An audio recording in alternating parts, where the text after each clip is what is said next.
All right, how's everybody doing today? Thanks again, my name's Wade Lucas. I'm the Clinical Education Manager for the Western United States for Quantum Rehab. This is Jay Doherty, he's the Director of Clinical Education for Quantum Rehab. So we'll just kind of give our disclosures there. Just one quick announcement before we get started, and it's going to be beneficial for you guys that I can't see you, because if you guys have less than 45 minutes to get your brackets in before the game starts, so I can't see you on your phone putting your brackets in, so feel free to do that if you need to, all right?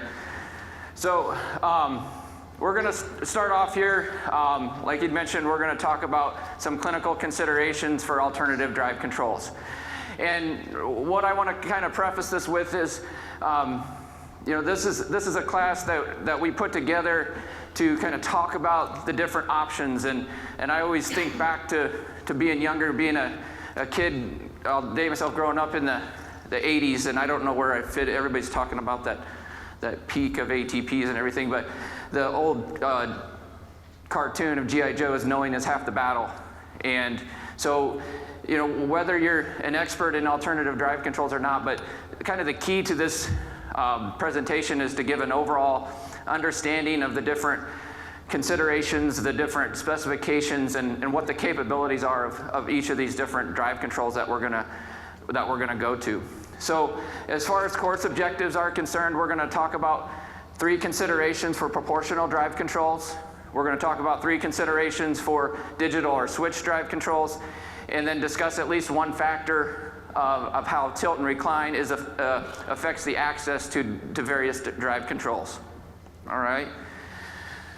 So obviously when we talk about completing a power or wheelchair evaluation, and it can be a very intimidating task, especially once we go through our evaluation and we realize and we've determined that our end user and our client is not able to use that typical joystick, all right?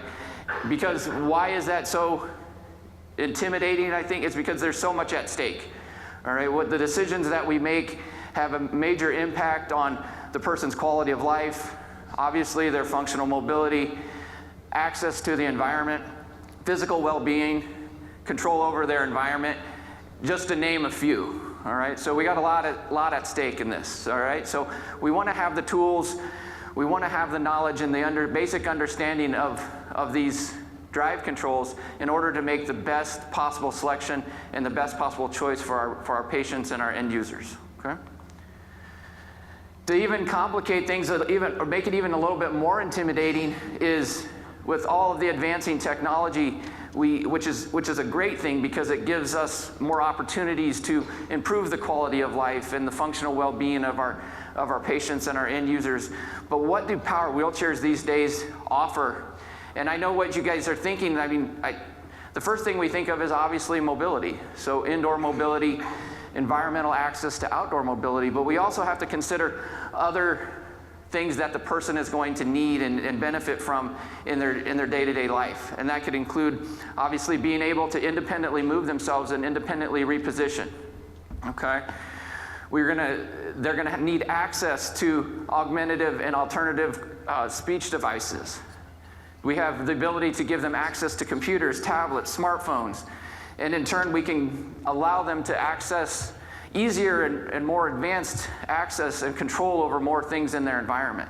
Okay, so there's a lot of things to take into account, and what I had a perfect opportunity to think about when you think about drive controls, that it's important to not only consider just that independent mobility. Perfect example, I was able to work with an end user a couple months ago, and the input device that he used to drive his chair wasn't the best device for him to control his speech generating device. Because he used a pretty standard joystick for control over his wheelchair, but he didn't have the fine motor movements to be able to control the mouse emulation on that speech generating device. So just an example of taking all those different factors into consideration when we think about alternative drive controls. So when we think about our power mobility evaluation, where do we start? What's going to make what's the path that's going to make this experience successful and make the individual as independent as possible? So when we, coming from as a physical therapist working primarily in a seating clinic, I always include this slide in my presentations, because I feel that we always have to think about seating. We have to provide that proximal stability in order to provide that distal function, all right? We need that proximal stability and that optimal position in order to protect and decrease the chances of secondary complications, non-reducible postural deviations, pressure injuries, and those things. So we always have to look at seating. We need that consistent position. We need that proximal stability, because when we're working with alternative drive controls, positioning of not only the person, but in turn positioning of that alternative control device is critical. Because if we don't have them positioned correctly, they could potentially lose the access and control over their mobility, all right? So once we've addressed the positioning and we've provided that proximal stability, where do we go? How do we determine what input device is best, or what's going to be the most appropriate? Well, the big thing is we have to find that individuals, do they have any consistent movements? Okay, what movements do they have that are reproducible, consistent, and have the endurance to produce those movements throughout the entire day? Will that movement change? Will it improve? Do we expect it to decline in the future? Do they have a progressive condition that with the input device that they have now, do we anticipate how long that's going to last? And obviously we don't have a crystal ball. It'd be great that they would hand us that crystal ball when we've graduated from school or gotten our ATP, we get our crystal ball so we can predict 5 years into the future, but we can't. So we have to, with the knowledge that we have to be able to hypothesize what changes are going to be possible and make sure that we're thinking of those for the future. Another important aspect to think about is the programming capabilities of the device that we're going to choose or that we're going to consider. All right, different alternative controls have different programming options, and we're just gonna touch a little bit on those as we go along here. We also want to know the physical specifications of the device, which I'll talk about here in just a few minutes. And then again, what other pieces of technology are they going to benefit from, whether it's AAC devices, access to tablets, phones, that sort of thing. Also, what sort of technology is going to allow them to have that quality of life and that function in all environments, whether it's in their home, whether they're going to school, whether they're returning to work, whether they're working from home at their own computer station, and giving them that access and the control device that allows them the most independence, all right, and function. So I always like to ask this question when I talk about alternative drive controls, and it's not the question up here. So everybody just take a couple minutes, kind of block out, who's going to win, Kansas or whoever they're playing today.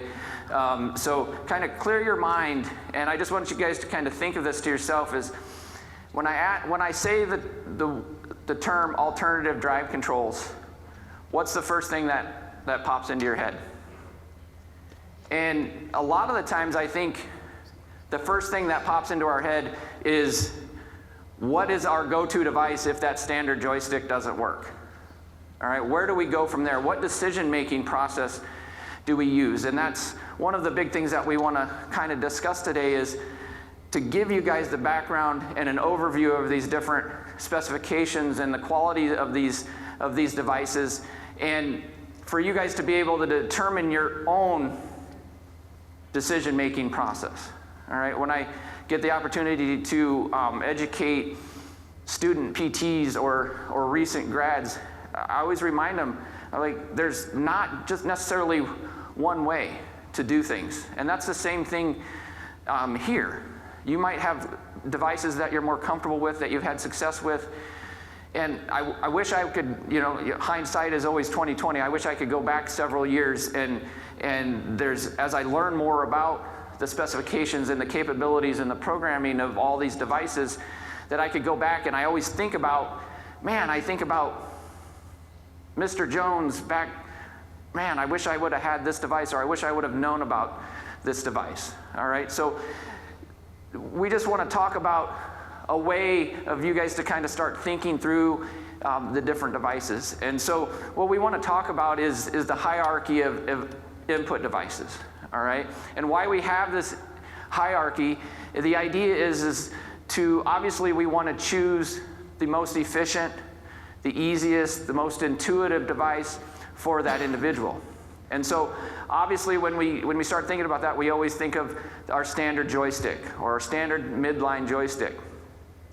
So when I asked you guys that question of what do you think of alternative drive controls, and I guess if I asked you guys to kind of blurt out what's the first thing that popped into your head, there's probably going to be a couple dozen different answers. All right, because in other classes that I've taught this and asked that question, I hear head array and sip and puff and switch controls and chin controls, chin joysticks, and then occasionally I get anything other than the standard joystick. But also think about, with that standard joystick, is that there's options and adaptations and modifications that we can make to even that standard joystick that allows that person to remain with that device as long as possible. And so as you're looking through this hierarchy of drive controls, is think about our standard joystick. That's going to be our most intuitive, our most efficient, and for our individuals. Then what kind of modifications can we make? Whether we change the shape of the handle, the location, or the mounting of it. What programming can we do with those controls? And as we go through some of the different options and the different programming for proportional controls, just remember, regardless if we're using a standard joystick or an alternative joystick, all of those programming features and those modifications, mounting and different shapes of the joystick can be changed.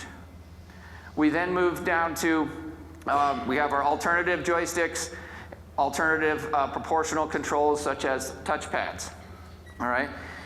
Then after we've considered proportional opportunities, then we're going to look at our digital or switch controls and which digital devices and we'll get more specific on what we mean by digital or switch devices here in just a little bit. But we start off with the most intuitive switch control devices, and that's our anywhere from 3 to 5 switches, depending on how many access points, how many consistent movements that individual has. Then we can look at pneumatic controls or sip and puff. We can look at 2 switch controls and some different options for 2 switch controls, and then also 1 switch controls. Okay. So why are proportional devices more efficient, more intuitive, easier to use? Why is that kind of our kind of in general kind of our first go-to in what we consider? Well, proportional controls, obviously it gives us that 360 degrees of control within the environment, all right? It provides control of speed, with it being the further that the joystick is deflected or the further that the device is deflected, the faster that the person will go. Stopping is achieved by returning the device back to its center. Okay. It tends to be the most intuitive device, but it does require a certain level of graded motor control. So you might find that your patient can complete the movements to move the joystick, but they don't have the control to grade that movement, to go slow when they need to go slow, to go a little bit faster when they need to go a little bit faster. All right. And it's the most efficient because it requires the less number of inputs to that device.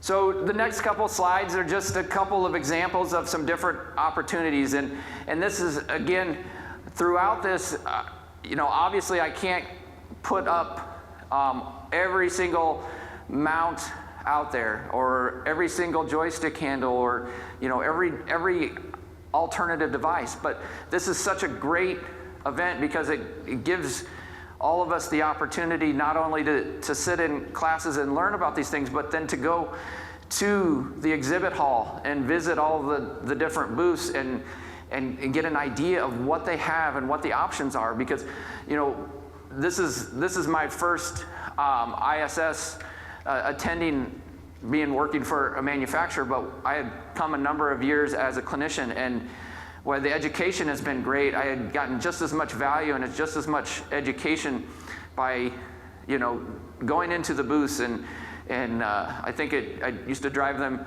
probably crazy because I'd learn as much in those booths about learning the very specifics. I wanted to know, what's a good patient would be used for this device, or and learning those things. So explore the booth, go down there, get your hands on the equipment, and ask the reps, what do you have new? What do you got? What can you show me? All right.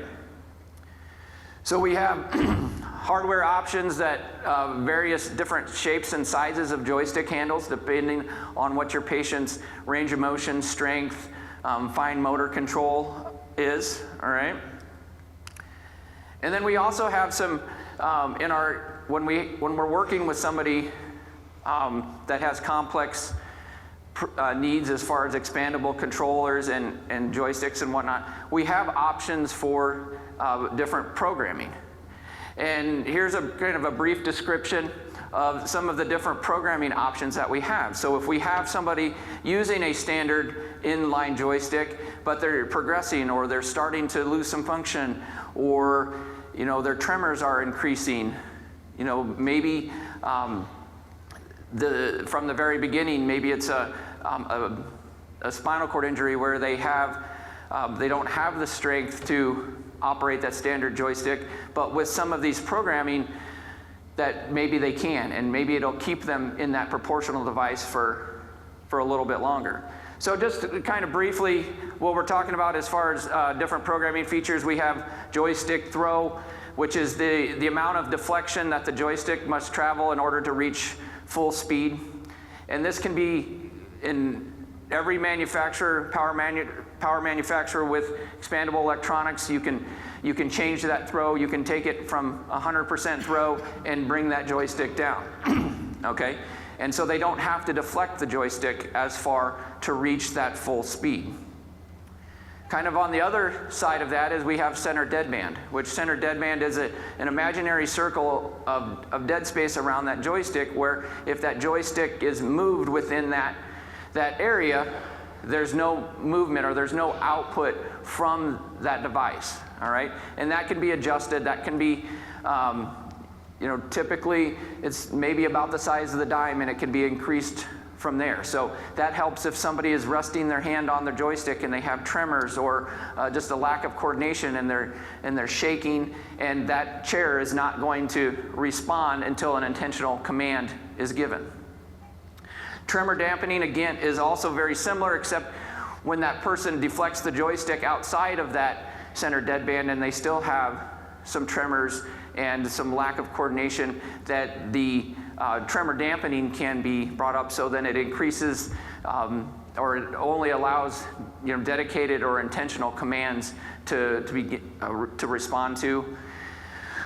We can also change the directions on our joystick commands. So what direction is the individual going to go most? What direction are they going to consistently go for the most part? Forward, right?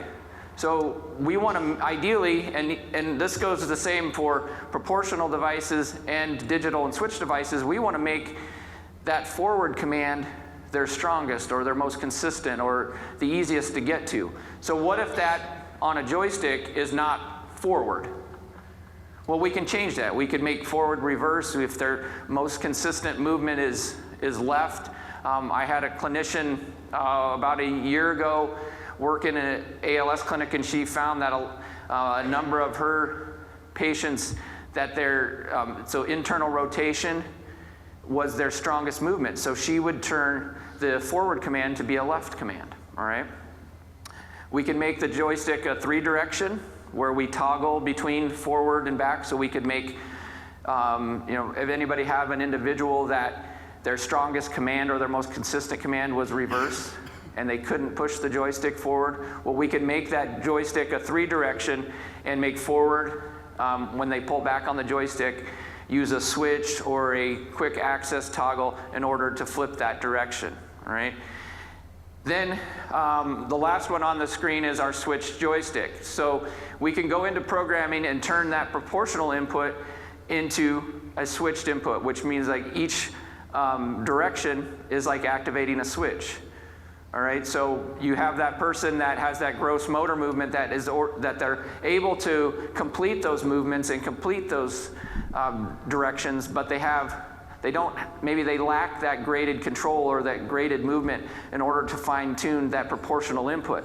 So while we could use that same standard typical joystick, we could make it a switched input, which would be an all or nothing, which we'll talk about switched inputs more here in just a minute. So so that was, we discussed different options that we can do to this standard joystick and some of the programming. Again, remember that those different programming features can be done on these alternative joysticks as well. And there are so many different types of alternative joysticks and different proportional controls out there, anywhere from micro and mini joysticks that can be placed at the chin. There's devices out there that if they have gross motor movement of the forearm or the shoulder, there's like arm troughs and foot controls, and there's just lots of different options. And so I really encourage you guys to go check out the different manufacturers that make drive controls and really get your hands on them, because one of the things that we need to start thinking about are what those specifications are for those input devices.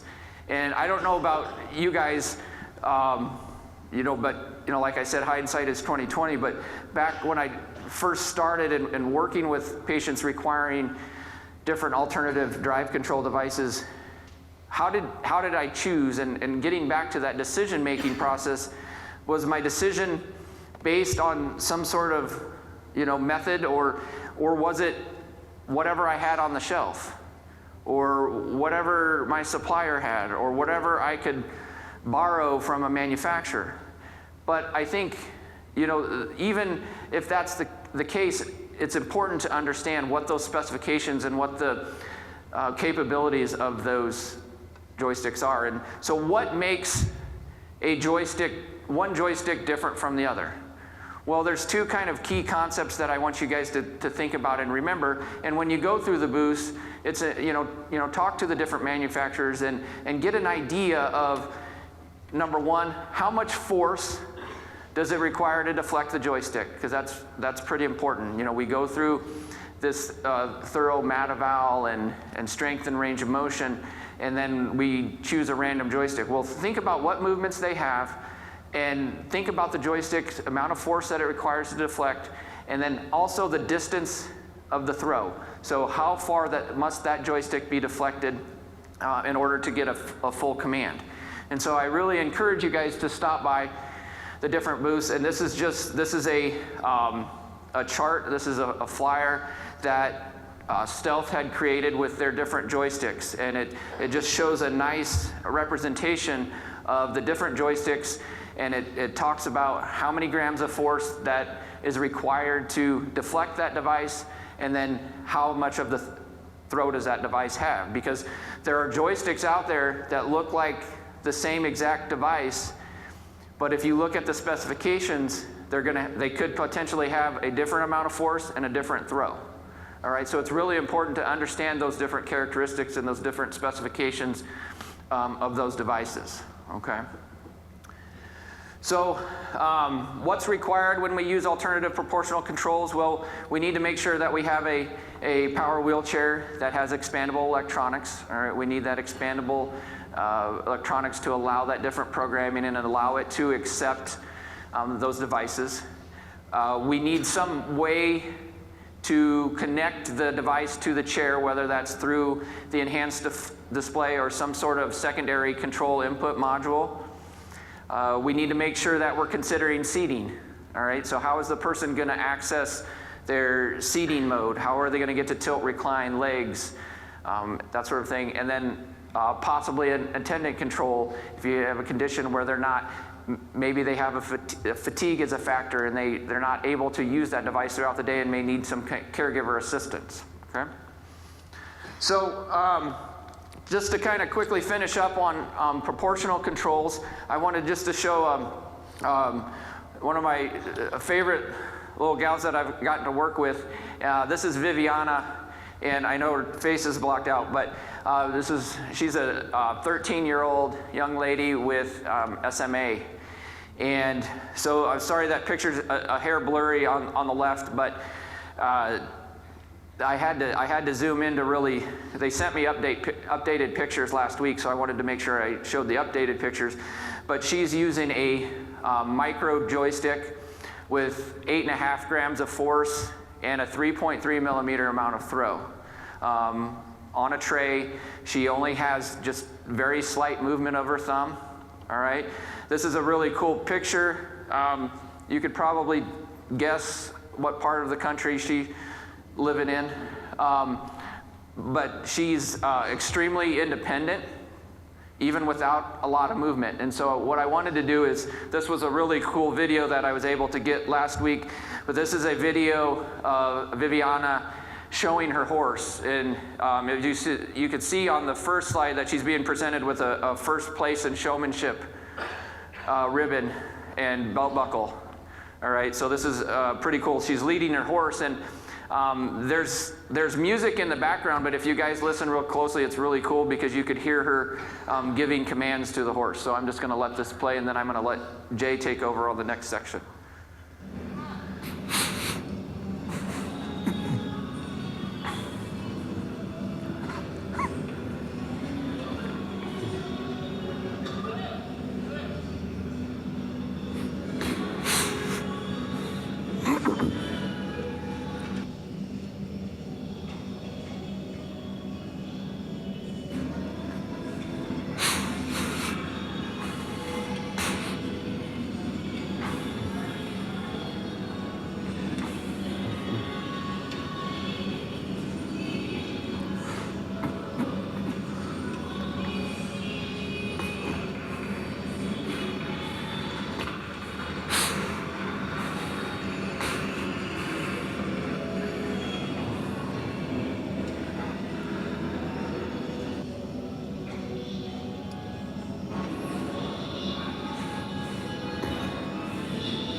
So as you see there, it's all about independence, and it's about what the person wants to be able to achieve. So if they can't use that proportional input device, then what we can do is we can look at what other devices are available. So you've got your digital, your switched, or non-proportional input devices.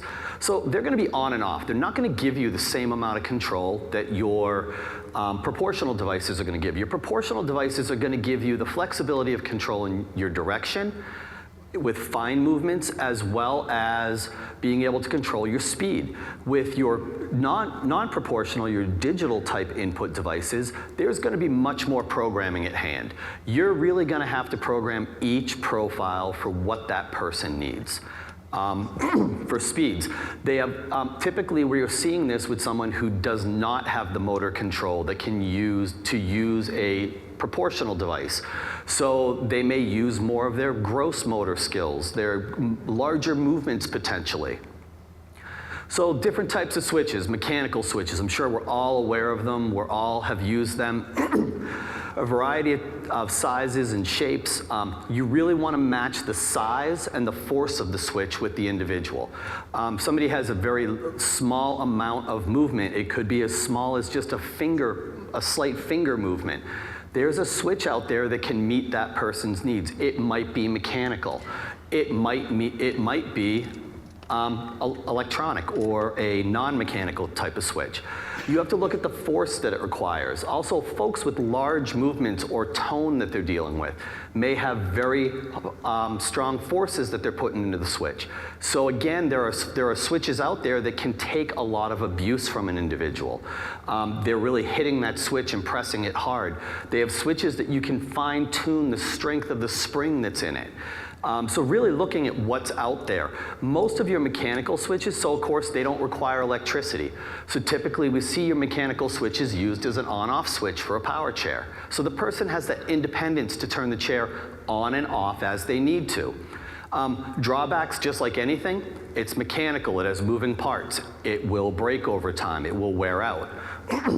Another thing to think about is there are folks out there. I was working with a little girl who we were trying to use a proximity switch with, and she kept pressing it harder and harder. Because she was using so much force, it fatigued her. So we ended up going to a mechanical switch where she could feel it pressed and she could hear the click. We had a lot greater success with the mechanical switch than we did with the electronic switch. So with proximity switches, it's an electronic switch. It's gonna require power. So if somebody does not have the capability to use a mechanical switch, all you have to do is get close to a proximity switch, hence the name, proximity, be in the proximity of it.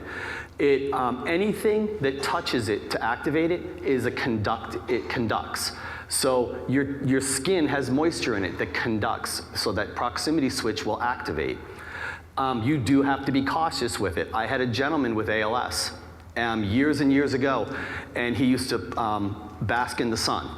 I was out in his driveway one day. He had a head array with proximity switches in it, was laid back in his chair, sweated into the material. The sweat stayed on the material, and when he went to a drive option, his chair took off on him because the proximity sensor thought his head was in contact with the head pad. When it wasn't, it was the sweat. So you do have to think about those factors. He was quite funny. I said to him, I go, well, you know, you really shouldn't be basking in the sun anyway. It's not good for you. He goes, I have ALS, really? I'm like, that's a good point. So you don't even have to contact these switches. You could just get close to them. There is no feedback from them. Your feedback is the chair is going to move. Your pneumatic switches are going to require air. Well, not air, but pressure. I should say pressure. Air is wrong. So you're going to create positive and negative pressure to control that switch. These are really good options for those folks that don't necessarily have good head movement or good physical movement, but they can drink through a straw. And that's always my test with people. If they can draw liquid through a straw and blow into a liquid through a straw, they probably are a good candidate for a pneumatic type of switch. This is also a type of switch that we might see in a hybrid type of control that we'll talk about in just a few moments. So fiber optic switches, for somebody that has very, very small movements. Fiber optic switches uses a light beam through a conduit. You have to be very careful with your conduits, your cables that you use, because they have to remain straight. If you kink them, the light can't go around that corner. So you'll lose that signal. All you have to do is break the light beam. That chair will drive then. And you can control the sensitivity of the fiber optic switch as well as a proximity switch. They have adjustability to them. So if you want that fiber optic switch to shoot a beam just a half an inch out of the top of the fiber optic switch, you have that capability. The really nice thing about fiber optic switches, they can take a very, very small amount of space. So you could put two of them next to each other and a person can drive a chair just moving their finger back and forth between those two fiber optic switches. This is a type of switch that I think a lot of people forget about. It's an electronic switch, it does require power, but for someone with very, very minimum amount of movement, this is an option. I could put it up near the cheek and puff my cheek out and I can drive with a single switch then. So lots and lots of options are available out there. So we're going to go through some 3-switch and 5-switch options, some tray mounting and mounting options, things that you need to think about. You see lots of options here on this slide here. So with 5 switches, obviously you're going to have forward, reverse, left, right, and mode. One function to each switch. But somebody may not have the range to use 5 switches, so we might change them down to 4 switches. Or maybe they've lost some range of motion. So 4 switches is going to give you forward, reverse, left, right, and usually your left or right switch, you could do a double command on it in most manufacturers, and you can make a mode change with that. So you still have all 5 functions that you're controlling. 3 switch, many of you have probably used head arrays before. A 3 switch is going to work just like a head array. Your forward switch, you tap it, it's going to flip a directional arrow. Now you can use it as a reverse switch, left, right, and then a double tap on your left or right may control mode for the individual. So really looking at what options are available and how that person needs to function is important. And keep in mind too, switches can go anywhere on the body. Just because you think of a head array and it has proximities in it, as the person changes doesn't mean that you can't pull a proximity switch out and put it elsewhere. You need to get really creative with mounting. We had a gentleman years ago that I worked with. He used a proportional little box that was proportional. You stuck your finger down in it, and it had proximity sensors, and he would move his finger back and forth and around, and the chair would move in the direction of his finger was moving within the box. Well, he had a form of muscular dystrophy, lost the ability to do left and right with his finger, but he could still do forward reverse. Well, we didn't have a lot of options to us that many years ago. I've been in the field for 24 years, and this was back in the late 90s. We were limited in some of our options. So I used a microlight in front of his finger for forward, behind his finger for reverse. He had wrist extension on his left side, so we put a switch there for a left-hand turn, and then behind his elbow for a right-hand turn. Different body parts, full functional control. It took him a little bit to learn it, but he was able to drive his power chair. What we had to have was a really good technician. Your technician, your ATP, whoever you're working with, make sure they have, I always tell people, a lateral bracket, oh, there are so many uses for that lateral bracket. I can mount switches on it, I can use it as a lateral, I can use it for a variety of different things. You don't have to stick with what it's designed for necessarily. So get creative with your mounting solutions, definitely. Programming considerations, Wade talked about this with your proportional devices. With your non-proportional devices, there is even more programming at hand here, because you're not just programming. We have a limited amount of options for access. So you need to look into and all the manufacturers, we all have a lot of the options in there. We might call it something slightly different, but talk to your rep, get familiar with it so you can make sure you can maximize the system for the person. So it might be that toggle command. I might want that directional arrow. Maybe I have a 3-switch system, and I want that directional arrow to flip with a separate switch. Look at what the options are. Or maybe they don't have an extra switch site. So I want that toggle command, that toggle arrow to flip with a single command. What are my options? Double commands. So if you think about it, when you hit a switch with your hand with a double command, it's fairly quick. But if you're using a head array and you do that same double command, the time is different. So having the ability to be able to change the timing of that is extremely important.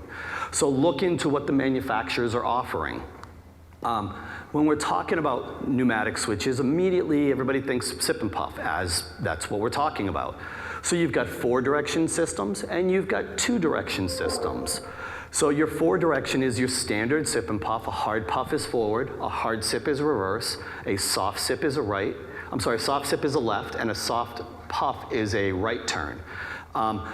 You also have a two-pressure system. For somebody who can't differentiate between a hard and a soft puff, a hard and a soft sip, there is a 2-direction system.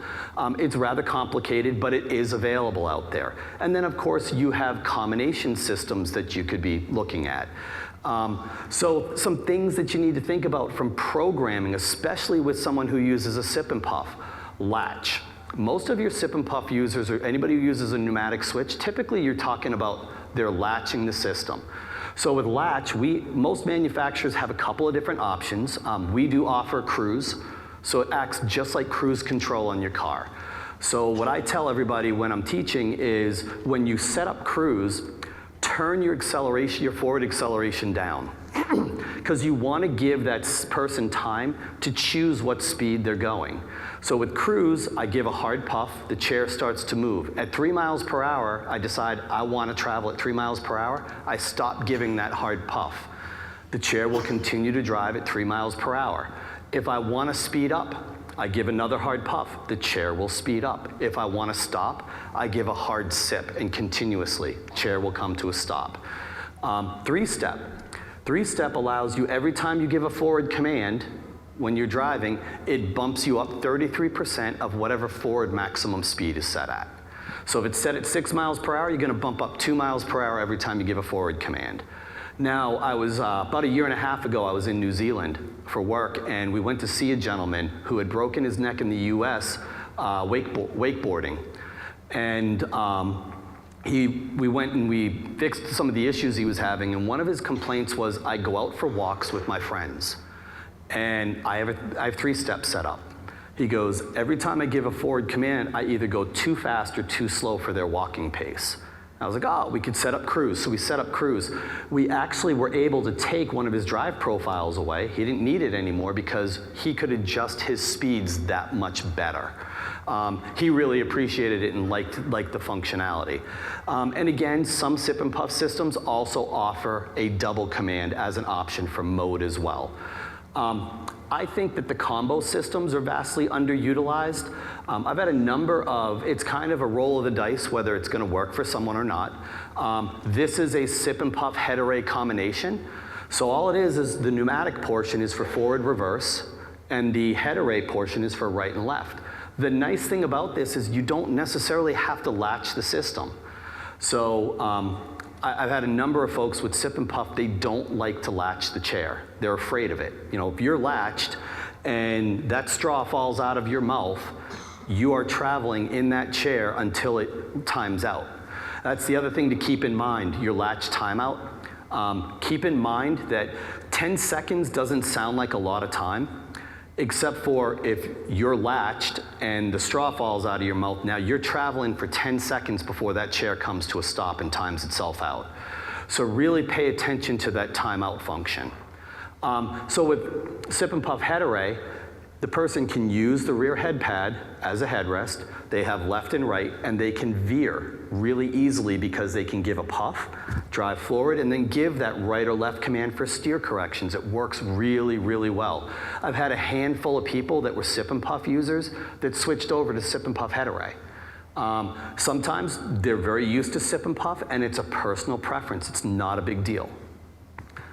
Two switch controls.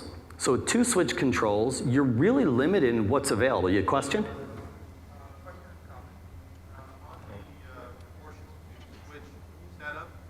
Yep. Do I have the ability on some of the manufacturers to add latch to that system?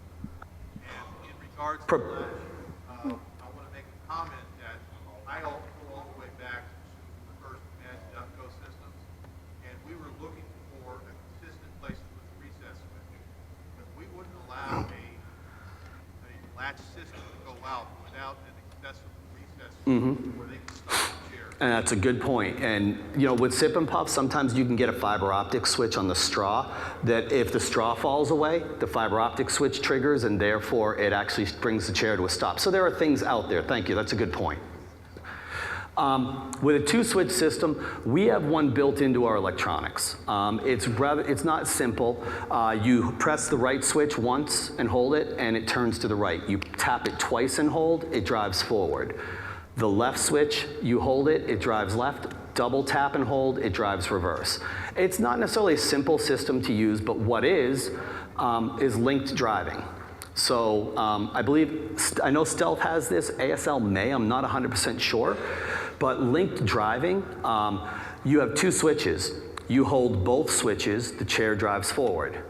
You tap both switches, the directional arrow flips to reverse. You hold both switches, chair backs up, drives reverse. Hold the right switch, it turns right. The left switch, it turns left. It's actually a really nice system to drive with. This is a young lady Wade had worked with, Casey, right? Carla. And Carla's 5 years old, she has SMA. She has a fiber optic switch at her left thumb and her right thumb. She started out driving two switches. She was on medication for her SMA and gained movement within her left index finger. So the system was able to go back to a three-switch system. Again, fiber optics, very small, No pressure required, just have to cover the beam. And they're actually hopeful that she will gain control over her right index finger and they can go to a 4-switch system. So you can go, as somebody progresses, you can limit the amount of switches, and as somebody starts gaining movement back, you can gain switches and add them to the system as well. It's just a matter of making sure the flexibility is within the system itself. This is a video of a gentleman with ALS. This is a trial that he was in. And you'll see the ventilator is actually hanging on the back. That's not how it got mounted. But he is using distal lateral thigh supports with proximity switches in it, and he uses external hip rotation to access the switches.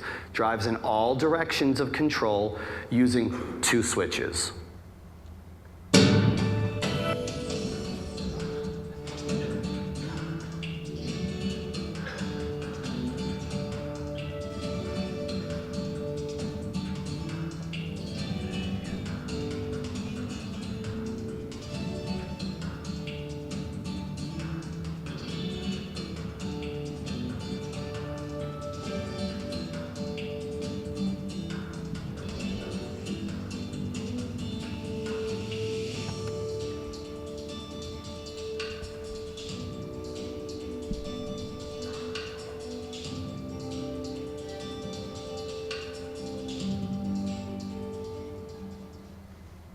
So a 2-switch system, full motion of control with a power chair.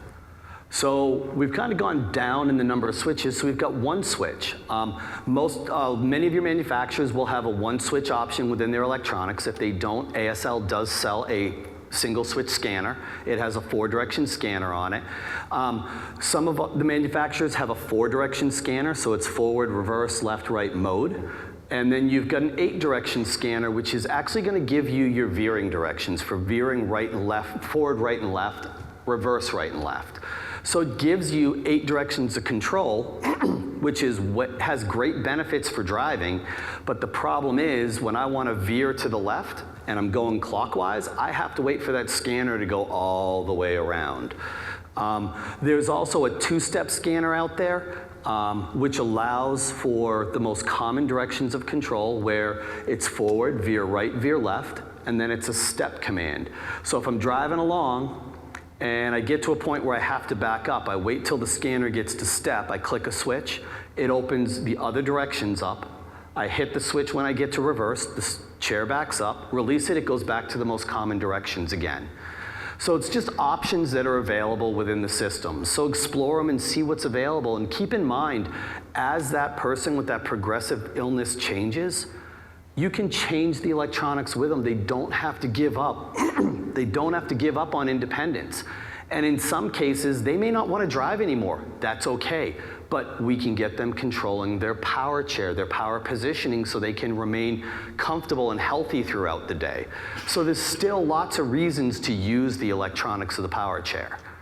Again, with single switch scanning, the big one you're probably going to control is scan rate. And you can speed it up and slow it down according to the person.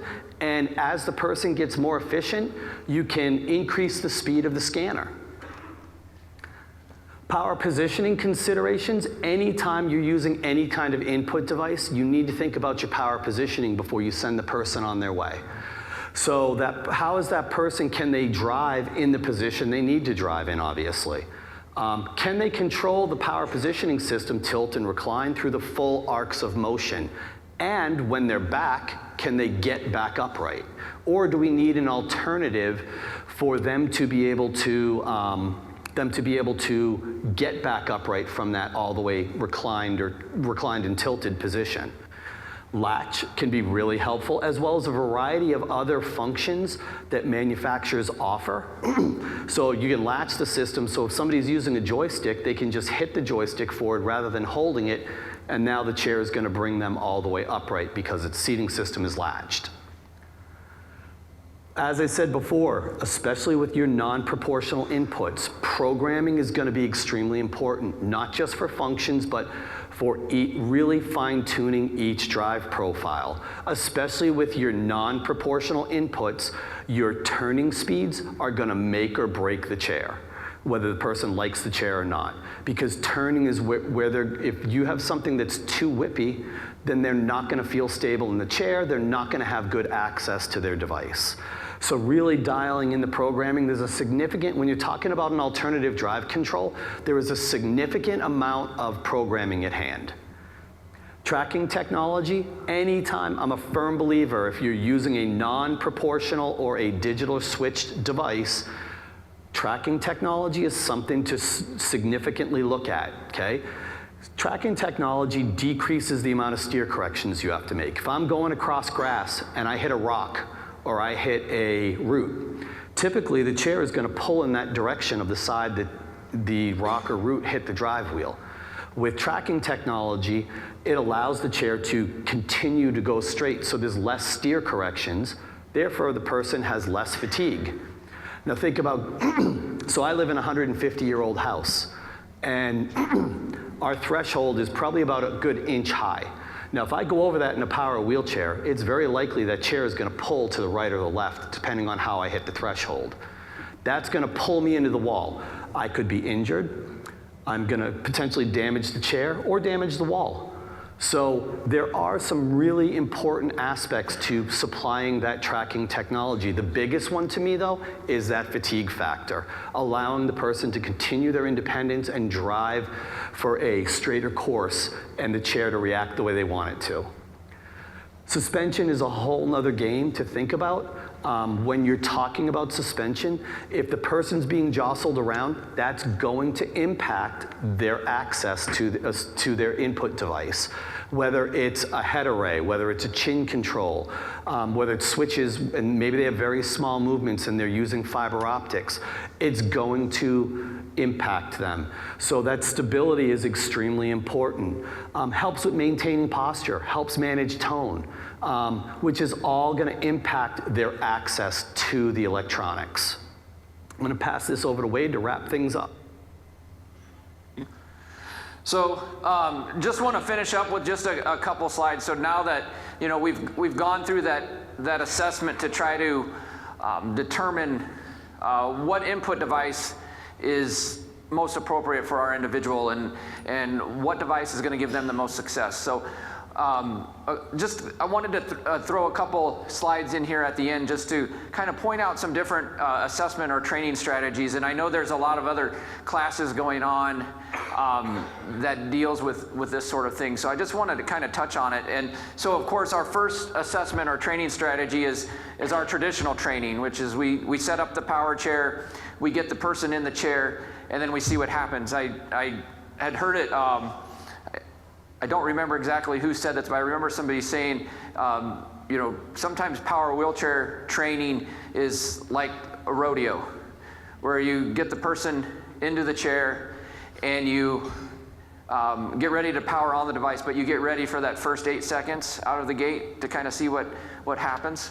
All right, but that's important, and so none of the other options that I talk about are ever intended to replace our traditional training, because it's that task-specific training that's going to be important. Some of the other things that that I will show that is more intended for assessing the person's ability to access switches to see if maybe power mobility is an option for that person, or to kind of be in addition to that traditional training. So I'm gonna play a video here of John. And so John is I believe he was 11, if I remember correctly. He was 10 or 11 with cerebral palsy, and he had just started with 3-switch head array driving. And so we got that traditional training of that task-specific activity where parents are giving him some extra commands. I kind of just wanted him to allow him just to kind of go, because that's extremely important, especially with kiddos, is allowing them to kind of figure out the devices, not give them too many commands, and just let them explore their environment. And so that's in that aspect of traditional training.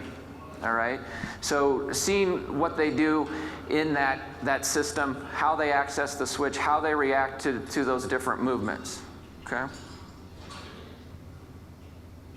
And I had to edit this video, but if I would have put the whole video in here, but it does show him, you know, bumping into tables and bumping into chairs, and that's okay as long as it, you know, we're in a safe environment. Obviously, everything that we had set up in this area was movable, and it wasn't gonna, you know, cause injury to John or you know, damage to anything. But it's important to let them explore, you know, learn that kind of that cause and effect relationship. Another option for more kind of for an assessment opportunity is there's programming stations, so electronic or computerized programming stations that allow us to monitor when we use it from a diagnostic standpoint of whether we see that a switch is working properly or not, but we can also use it as a training option or an assessment piece to be able to assess whether that end user, that individual, is able to access the different directions on the switches, okay? So that's one option. We also have app-based games, and this happens to be Stealth Loons app. So this is an app that can get downloaded onto phones or tablets, but it directly goes into the, I'm sorry, I should have made this full screen, but what it allows is to use those driver controls to play an app-based game that allows not only the ability to see if the person can access and control those different directions, but it also gives us an objective way to keep track of things. So there's different levels, there's ways that we can keep track of that data to see improvement over time. So as far as outcome measures and accumulating that objective data that we need to give to you know, third-party payers on why this person needs the device and this person is in fact able to access that device. And it also can be kind of fun because it just doesn't always have to be, you know, we got to have a little fun in life, right? And then lastly, the last thing I want to show, this is kind of a new feature that we're bringing to that Stealth is bringing to the wheelchair world. I'm just going to play a quick video, but you know, diving into the technology of virtual reality and being able to assess the person and have the person train in a stable position in a very safe, but allow them to access those driver controls and be able to monitor how they do and how they improve. Obviously, if you guys have been through the booth, you've probably seen the big screen showing the virtual reality. If you have a chance to try it, I highly recommend it. But I think this is a great potential adjunct to that traditional training. You know, we work with our patient. I worked in a large inpatient rehab facility where, you know, the patients, when they're learning to drive with alternative drive controls, are, you know, during therapy they're getting the practice, but, you know, they're getting their 3 hours of therapy a day, you know, and probably only really maybe an hour of that of driving. So, you know, to be able to, you know, potentially give them an opportunity to practice in a safe environment that, you know, it's going to keep them from, you know, potentially injuring themselves or, you know, somebody else. But and again, you know, technology is fun and it's exciting it gives just an additional opportunity for us. Okay.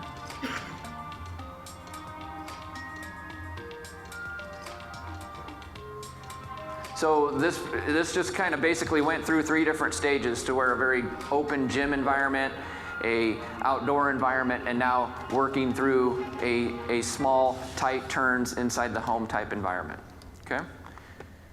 So just in closing, just remember that if you're working with a patient, that even if you can find that one, even the slightest reproducible movement, and they have the cognition and the understanding of how to use it, there's the potential of giving them independent mobility, getting them independent control of repositioning, control of their environment, access to tablets, computers, phones. Think about the entire person and what they need from the electronics, and, you know, understand the capabilities and the specification of the different technology and of the different devices, so you can make the best educated choice on what product best matches up for that individual.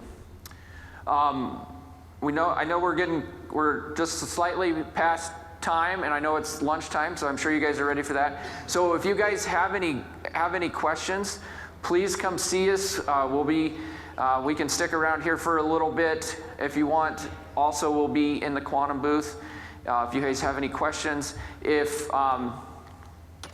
here is our contact information. If you guys want a copy of the presentation, please feel free to email one of us and we'll send that over to you. Yes, sir.